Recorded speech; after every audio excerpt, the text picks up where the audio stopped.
I just got home from a day of filming videos, and I was wearing this clip-on lapel mic that is a remote microphone. It's not wired.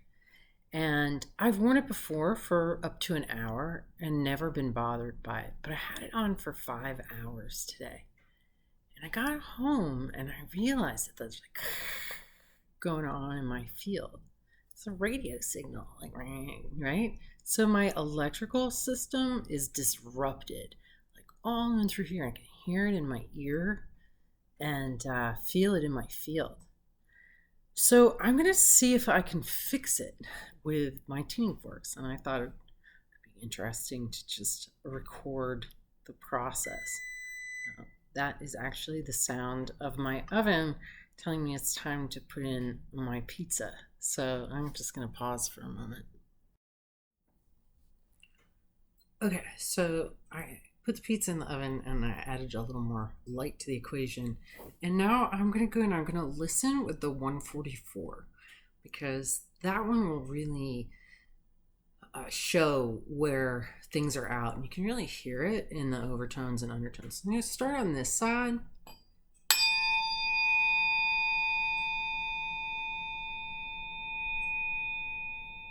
Okay, so that's what that sounds and feels like. Now I'm going to come over on this side.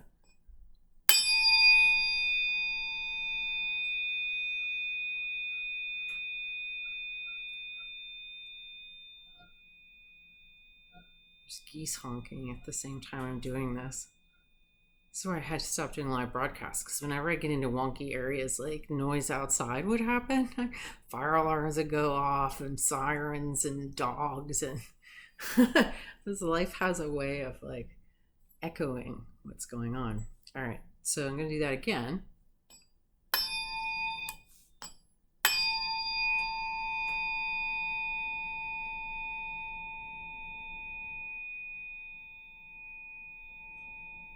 Okay, that's what it sounds like there.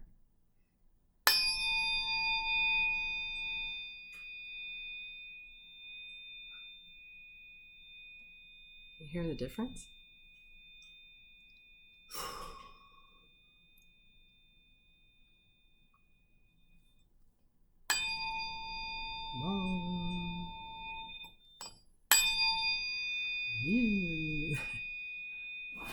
Yeah. So I by wearing that device for 5 hours, like my electrical system is now wonky. And I won't wear AirPods. Like no way. Like I will absolutely wear wired. And now I feel like I need to wear a wired mic, quite honestly, if I'm going to be doing anything for a long period of time. Like up to an hour seems fine, but longer than that really created like a noticeable mess. And I will not wear like an Apple Watch or a Fitbit. These things all scramble our electrical signal. Even like devices like an electric toothbrush. I won't use. I tried, and that'd be cool. But that rotating magnetic field inside my head just doesn't feel right electrically. I've purchased different beauty devices because of the sonic slider, and I wanted to see what the competition was, how it worked, and I bought some microcurrent things and some light things. And what I found with those was that they put too much charge into me. And it wasn't comfortable. And then my phone and my laptop started bothering me. I mean, don't get me wrong. Like, I'm poisoning myself with other things. But it's sort of a pick your poison kind of world, right? And I do my best to stay resilient and adaptive to what I am exposed to. But, can I fix this with my tuning forks? I think, where do people get tinnitus? Some kind of overexposure to some kind of other signal that then puts noise into your signal, and it's starting to sound a little bit better. Makes you want to breathe, right?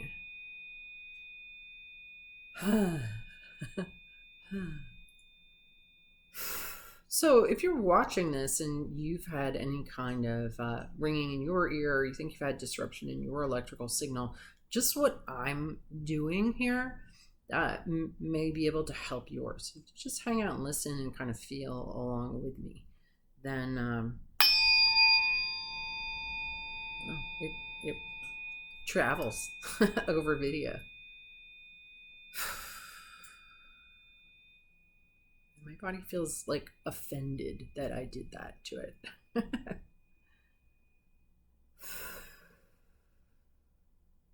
Now, I'm really sensitive to this sort of thing, right?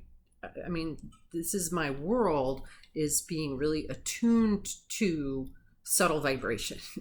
And so I'm extremely aware of like these minor shifts, because they work really hard to keep my own system coherent, in order, balanced, not in pain, not stiff anywhere. I'm really, part of my wellness plan is to just stay fluid and centered and in integrity.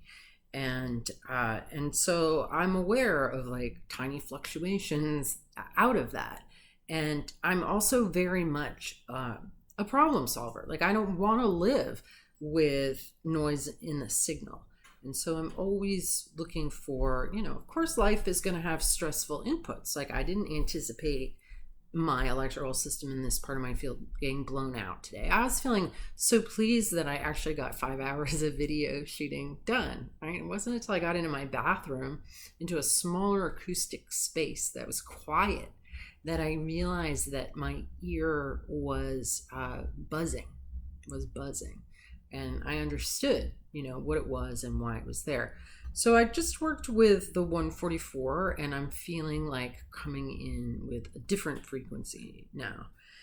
And so this is 174 hertz, and I'm going to again listen in one ear and the other.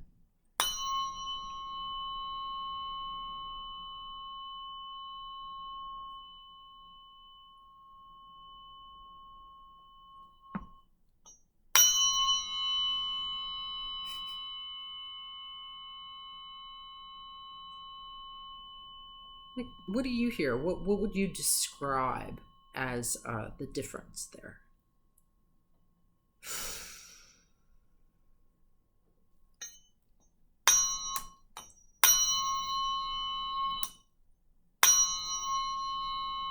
This one sounds kind of buzzy too, honestly.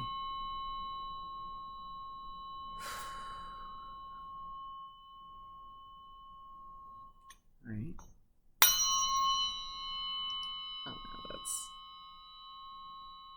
This feels brittle. It's not sort of open and soft and round, and it's like it's stressed. And when we get stressed, right, that's when we become irritable. I always know when I'm low on sunshine, because I become irritated at things that don't usually irritate me. It usually happens if I'm in Vermont. The first week in February, like last week in January, first week in February, we had like no sun here for all of January, and I started being like, and then I knew what was going on. And since there wasn't sun, I took some vitamin D. I take big doses all at once. Like a loading dose. Like, I will take 4 to 5,000 IU. So like 20 to 25,000 IU a day for like 3 or 4 days, and then I stop. And then usually by then the sun comes out, and then the lighting is better, and I'm good to go, right? So I don't take it like steady. I just notice when I need it, take a whole bunch, and then I'm good. Like, I'll have to figure out what works for us.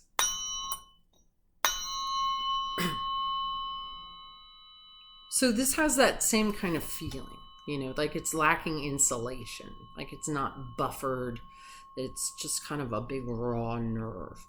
So if I don't treat this and sort it out, I might be irritable. I might be irritable at things coming in on my left side without even really knowing why. Like, Stop making that sound over there. Maybe, but not bothered by something on my right side. Right, um, so each fork I feel like is working differently. Like it's taken a few strikes, but now I can go in there and it's not cringe-worthy anymore. So it means it's opening, noise is settling out of the signal, and the fork is helping my body. It's just reflecting to my body what it's got going on, and it's giving it a steady tone and a steady rhythm to find its own right tone, right rhythm. Right? It's not like any particular frequency.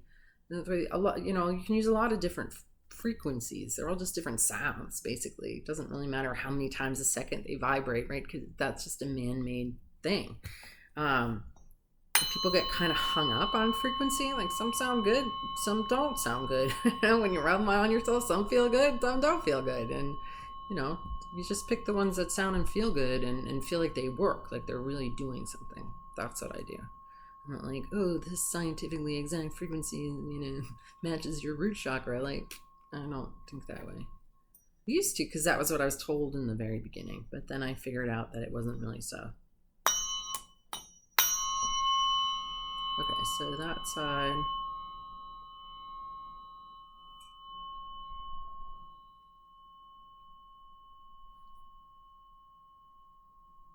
It's still kind of like, it's not sounding fully and freely. It's kind of got this pulse in it.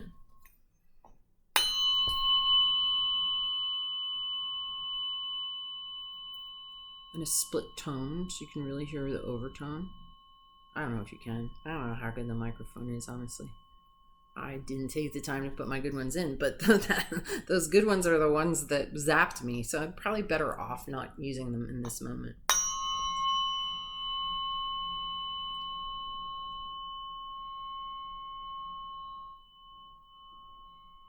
Yeah. Oh, there's more of a going on here. It's too low to hear it.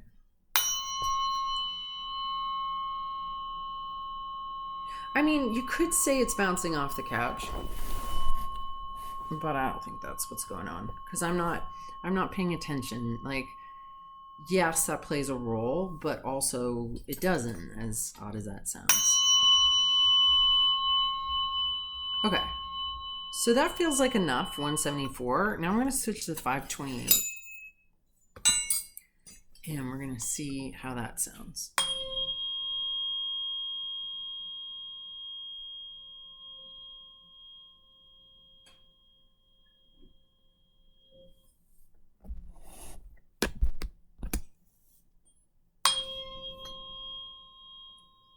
Well, it hurts on this side.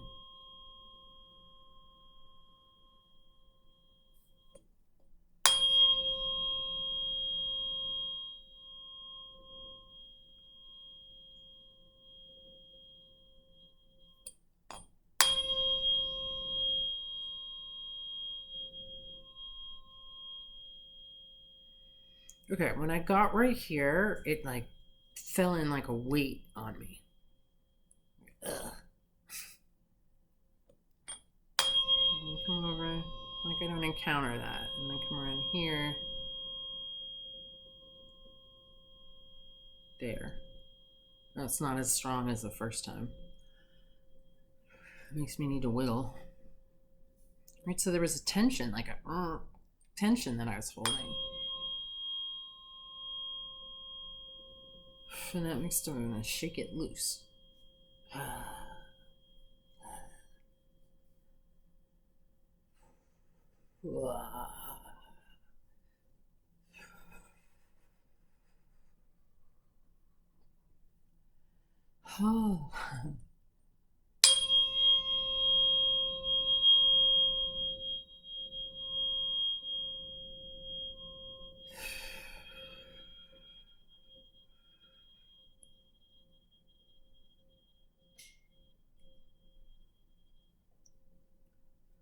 Okay, now I'm going to go back in the bathroom and see what I notice about my hearing. Okay, so this is pretty cool. What I noticed is that it was a lot quieter. It's not completely gone. I am going to do a little bit more but I'm not going to put you through that. But I also noticed that my left shoulder relaxed a lot. So I didn't realize that it had caused me to tense up. But that's what noise in the signal does. It makes us tense up. And so, my body subconsciously did that. And it was that tension, I think, that was creating the noise. And when you release the noise, you release the tension, and then literally, like, the noise in my ear is probably 90% less. So I'm going to hang out and play with some other forks, with some weighted forks, and I'm pretty confident I can straighten it all the way back out again. So tuning forks for the win.